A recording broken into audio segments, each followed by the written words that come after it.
Hello বন্ধুরা, আজ blog চ্যানেলটা সীমাস কিচেন অ্যান্ড ব্লগ চ্যানেলটা শুরু করলাম আমার ঠাকুরঘর থেকে। তো আমার ঠাকুরের সকাল সকাল পুজো দেওয়া হয়ে গেছে, তো আপনাদের সাথে শেয়ার করছি। দেখুন, আমরা সকাল সকাল ঠাকুরকে পুজো দিয়ে দিয়েছি। তো পুজো দেওয়ার পরে যে বাকি কাজগুলো আছে, যতটুকু কাজগুলো করেছি সে ততটুকুই আপনাদের সাথে শেয়ার করব। সবাই আমার পেজটা পাশে থাকবেন, দেখবেন আজ আমি কি কি কাজ করেছি। যতটুকু পারলাম ভিডিওটা তুলে ধরলাম। তো সকাল সকাল চা খেয়ে ভাতের হাঁড়িটা বসিয়ে দিয়েছি। সকাল সকাল তো এটা আমাদের সকলেরই মেয়ে লোকের ডিউটি, যে সকালের রান্নাবান্নাটা শুরু করা। তো জলদি আমি রান্নাবান্নাটা শুরু করে দিলাম পূজা দেওয়ার পর। তো ওই দিক দিয়ে ডালও ধুয়ে আমি কুকারে বসিয়েছি। এখন ডালের মধ্যে একটু নুন দিয়ে ডালটা একটু সিটি দিয়ে নেব। দুটো সিটি দেওয়ার পর ডালটা নামিয়ে আমি ডালটার ফোড়ন দেব। তো কুকারটা বন্ধ করে আমি গ্যাসটা জ্বালিয়ে ডালটা স্টিমটা কমিয়ে ডালটা একটু সিটি দিয়ে নিব। আর এদিক দিয়ে আমার শাশুড়ি মা প্রত্যেকটা সবজি কেটে কুটে দিচ্ছেন বসে। তো ওই দিয়ে আমার ডাল ভাত মোটামুটি বসানো হয়ে গেছে। এদিক দিয়ে আলু বয়েল করতেও বসিয়েছি, ভাতও হয়ে গেছে।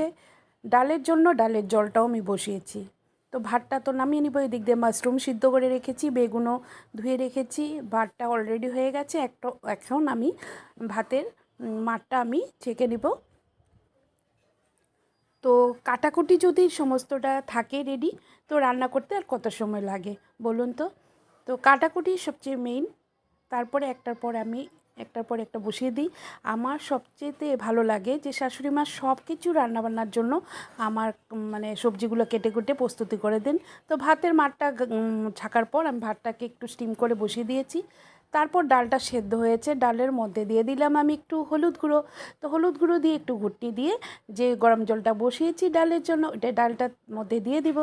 তো ডালটার মধ্যে দিয়ে এক হাতে যেহেতু মোবাইল দিয়ে ভিডিও করছি, তো সমস্তটা তো ভিডিও দেখাতে পারি না, যতটুকু পারলাম ততটুকু তুলে ধরলাম।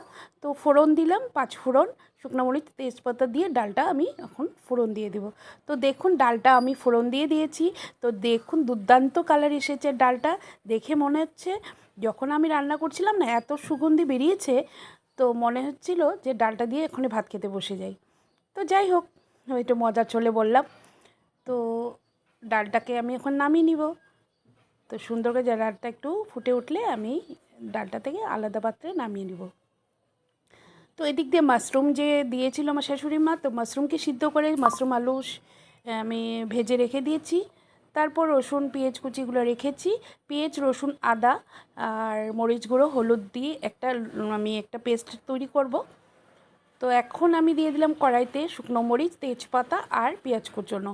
ওগুলো ভাজা হওয়ার পরে যে মাশরুমগুলো ভেজে রেখেছিলাম, মশলাটা তৈরি করে রেখেছি, ওই মশলাগুলোর মধ্যে পেঁয়াজ রসুন আদা আর ছিল কাঁচা মরিচ, তারপরে দিয়ে দিলাম জিরে ধন্য গুঁড়ো, লঙ্কা গুঁড়ো, হলুদ গুঁড়ো, নুন, সমস্তটা দিয়ে আর মাশরুমগুলো ভাজা আলু ভাজা ছিল ওগুলো আমি কষিয়ে নিয়েছি। তারপর বেসিংয়ে কিছু ছিল বাসনগুলো ধুয়ে আমি রেক করে সাজিয়ে রেখেছি। যখন শুকিয়ে যাবে আমি বক্সে ঢুকিয়ে রাখবো। তার পাশাপাশি আমার এদিক দিয়ে রেডি হয়ে গেল মাশরুম তরকারি। তো মাশরুম তরকারিটা নামিয়ে নিয়েছি, ফুললি আমার কমপ্লিট রান্না বান্না। তো সবটাই শেয়ার করছি। তো দেখুন হাঁড়িতে ভাত আছে, এদিক দিয়ে ডালটা, তো এদিক দিয়ে আছে বেগুন ভাজি আর একটু লতি তরকারি। আগের দিনে লতি তরকারি ছিল, আর আগের দিনে ছিল একটু নিরামিষ সবজি। তারপর এখানে গুদক রান্না করেছি। এটাই ছিল আমার আজকের